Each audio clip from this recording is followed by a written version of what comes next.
Welcome to the next episode of Scared Shitless, where we talk about the messy, the uncomfortable, the terrifying parts of building life, but doing it anyway. My name is Severance, and I am your host. Today, I want to get into the numbers. I know some people know that my husband and I, we are into land development. We recently developed and we're currently building a 6-unit building in Ottawa. And sometimes I get the question, well, how much did it cost you in order to get the permits, get the design done, all the what we call soft costs of that project? So I'm going to break down exactly what we paid for the soft costs. I am going to leave out, at one point we designed a 4-unit and then we ended up scratching those drawings and then designing a 6-unit. So I'm not going to talk about the 4-unit so that I'm not adding up to the total and I'm actually giving you raw numbers.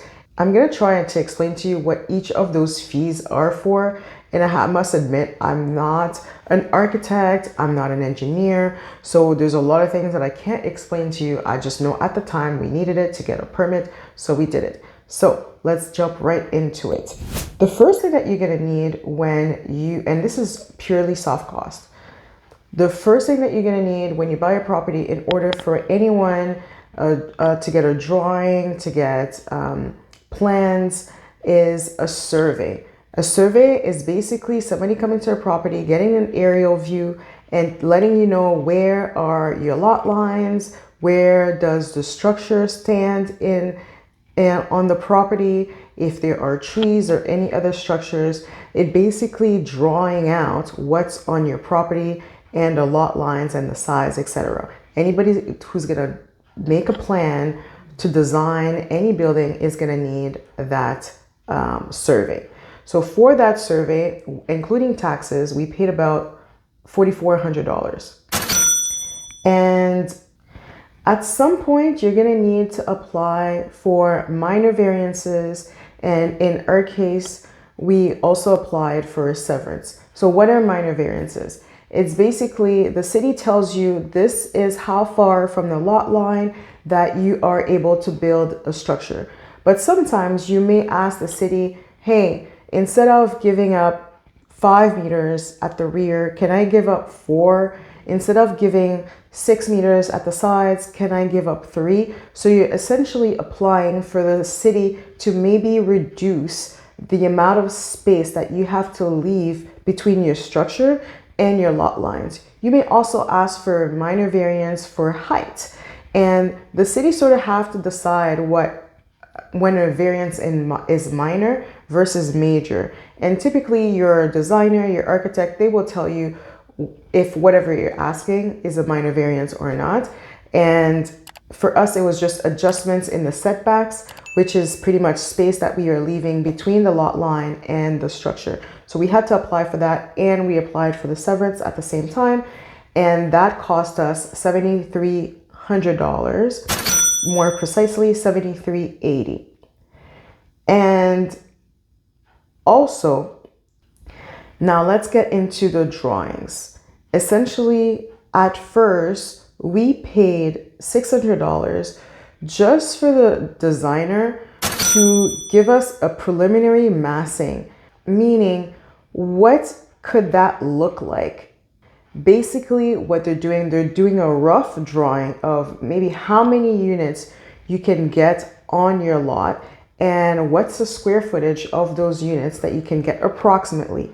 Now, this is very rough, so you can't take that to the city. This is more for you to determine, okay, well, most likely I'll be able to do 6 units or 12 units. And that does not mean that the city will accept it. Obviously, if you're as of right, which means if the city says that, yes, you can do a 6-unit without getting any zoning amendments, then yes, you'll be able to do that 6-unit. But for you, it's very important to know how big those rooms are going to be and how many bedrooms you'll be able to have so that you can actually do your pro forma to see, hey, if I have a 2-bedroom and it's going to be renting for this much, then will my numbers make sense? Or do I need a 3-bedroom and is there space for 3-bedroom? So this is sort of like during your due diligence period, I suggest that you do this preliminary massing. And this is even before you remove your conditions, because you want to make sure that you have a viable project. Now, when it comes to the drawings, and this is the original design and then the architectural drawings, we paid approximately $19,000. This is for a 6,000 square foot building.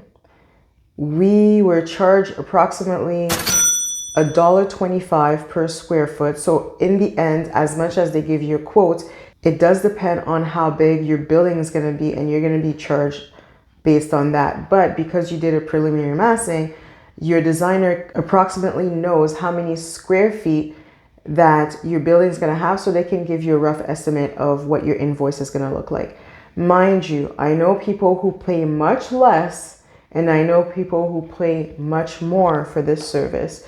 So this is just what we paid, but you can shop around, and you want to make sure you have quality as well, right? Make sure that the architect, the designer, has experience, so that they're designing something that's not going to cost you an arm and a leg when you're building it.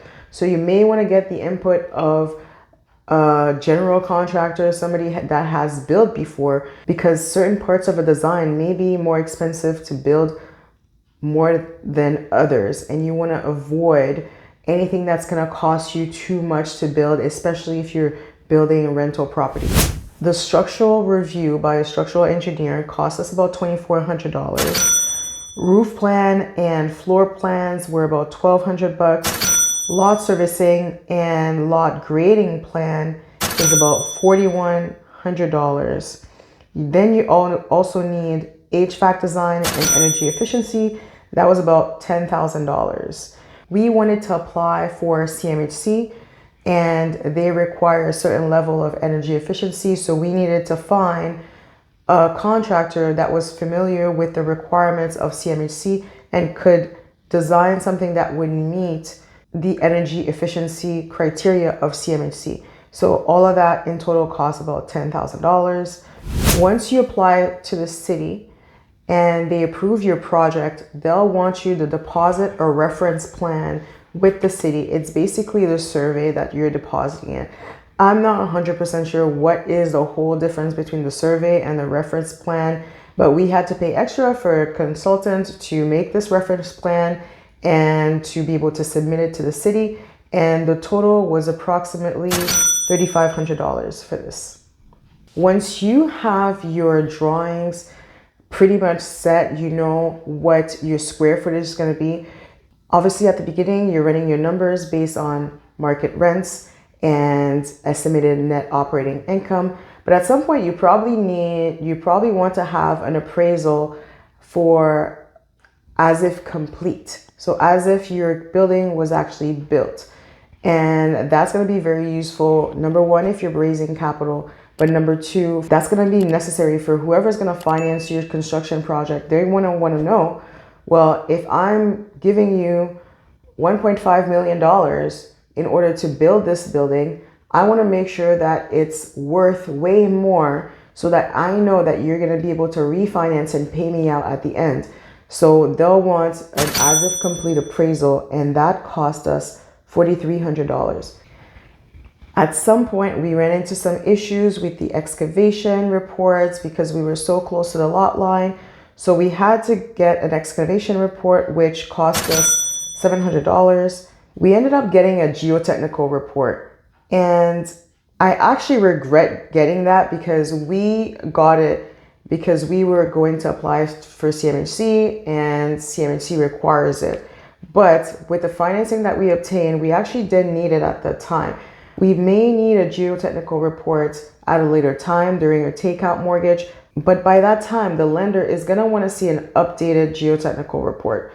So it probably won't cost us as much to update it, but we didn't need to spend that money on it at the time. So the geotechnical report cost us $8,900. You also need to put a deposit with the city for water blanking, and that cost us $4,000, but you get that back at some point. We had to apply for demolition. The demolition application was $103. When you are about to demolish if there's asbestos in your building, if your building is a little bit older, you're gonna need a designated substance report, and that cost us $2,400. And I forgot to mention that we paid $19,000 for the drawings and the architectural work, but you're also gonna need a planner to apply to the city for your minor variance and your severance or whatever you're applying to the city for. You could submit it on your own if you can. If you want, there's a form to complete, but we didn't feel confident doing this on our own, so we hired a planner, and that cost us $14,000. We also needed to obtain an environmental study. An environmental study is basically the study of the soil to see if you'll be able to sustain the construction that you're going to build, and to also see if there's any contamination in the soil. Sometimes you do an environmental study, phase 1, and then in the phase 1, they tell you we require more studies, so you have to do a phase 2. So in our case, we only did a phase 1 and everything was clear, and that cost us $3,100. Now, once the city approves your plans and your drawings and there are no more updates to be made, you're gonna have to pay for your building permit.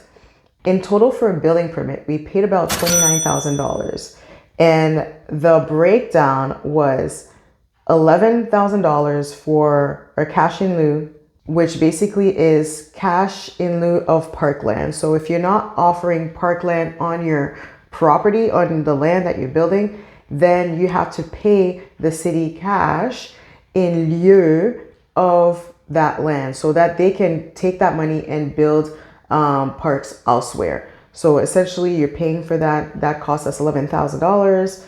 We had a sewer lateral inspection fee, which was $500. Educational development charges, $19,000. And for some reason, we paid for another sewer lateral inspection fee, which was $240. You will also need to pay for development charges. Our development charges were deferred. This is a new program with the city where they're deferring the development charges in order to allow developers to develop a lot faster, to reduce the fees up front.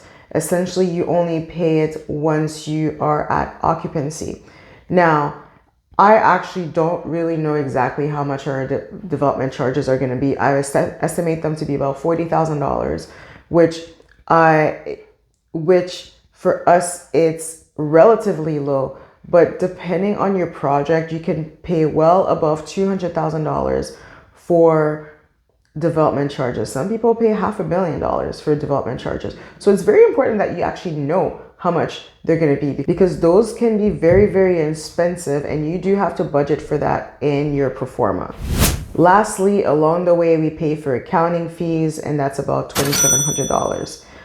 So in total, from getting the survey to getting our demolition permit, we paid well above $100,000 for our project. I must admit, at the beginning, we budgeted closer to $80,000 for the entire soft cost. And as you can see, it ended up being much more.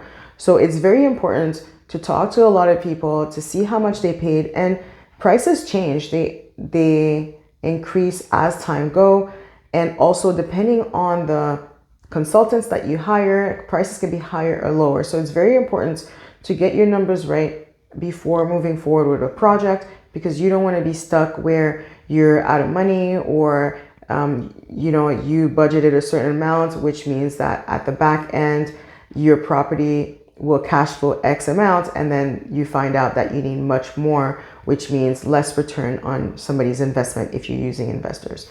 So I hope this was really helpful. Let me know if you want me to break down anything else in terms of fees for a construction project. Maybe later on, once we're a little bit further in our construction, I can break down some of the costs for construction or any other costs that we've incurred. And if you want more explanation on certain of those costs, I am happy to provide those. Just drop me a comment, send me a DM. I'm always happy to help. And if you are planning to do a project like this, please reach out. I would be happy to talk more about my experience. So this was my episode where I break down the numbers for the soft cost on a 6-unit project in Ottawa.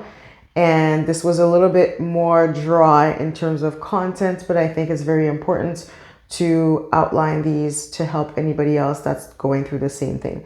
So as always, thank you for watching. Please drop me a comment, like, send me a DM, subscribe to my channel. It really helps me keep going, and I know that this information is useful to you. Thank you for watching, and we'll see you at the next one.